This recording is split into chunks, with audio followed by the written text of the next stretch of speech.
2017, a merchant vessel sailing in Russian waters in the Black Sea disappeared from screens.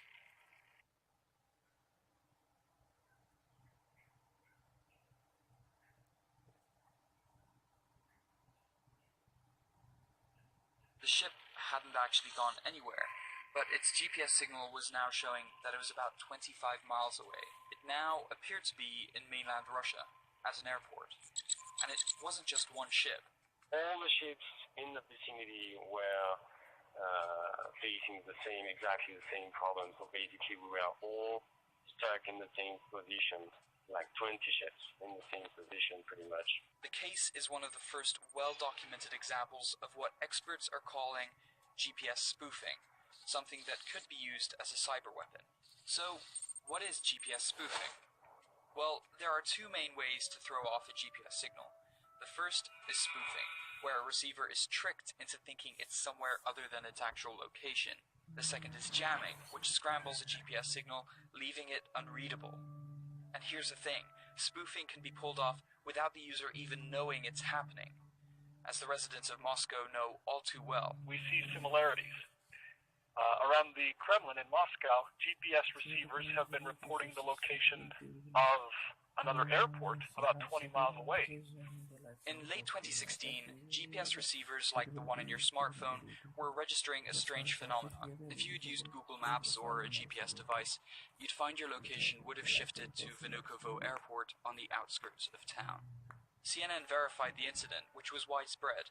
Russian officials haven't responded to our request for comment, but even Putin's spokesperson acknowledged it happened to him while driving. Do I think this is a sign that the spoofing is government-backed or state-sponsored? I would have to say the evidence points to yes. The comparison is just striking here. Todd Humphreys is considered one of the world's experts. In 2013, as part of a test project, Humphreys says he spoofed an $18 million yacht in the middle of the Mediterranean Sea, and that raises security concerns.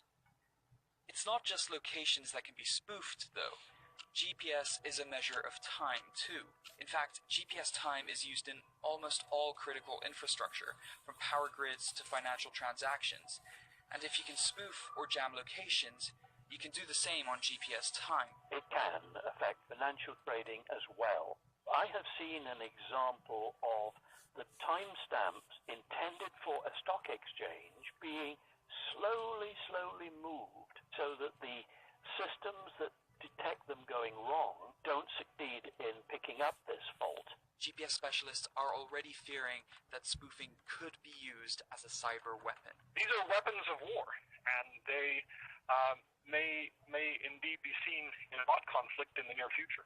And even outside a conflict, they could still cause a lot of damage. Somebody who is technically competent and has a spoofer can do a lot of damage. It's possible, for example, to spoof the position of aircraft that are coming in to land at an airport. It's not very likely that that is going to succeed, but it certainly can have an effect on smaller aircraft.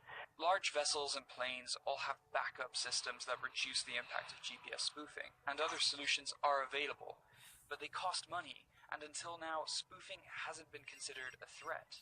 They were built at a time when the threat was not well understood by the manufacturers. A good receiver can be toughened to resist jamming and spoofing. But frankly, it hasn't been done. The economic imperative has not been there.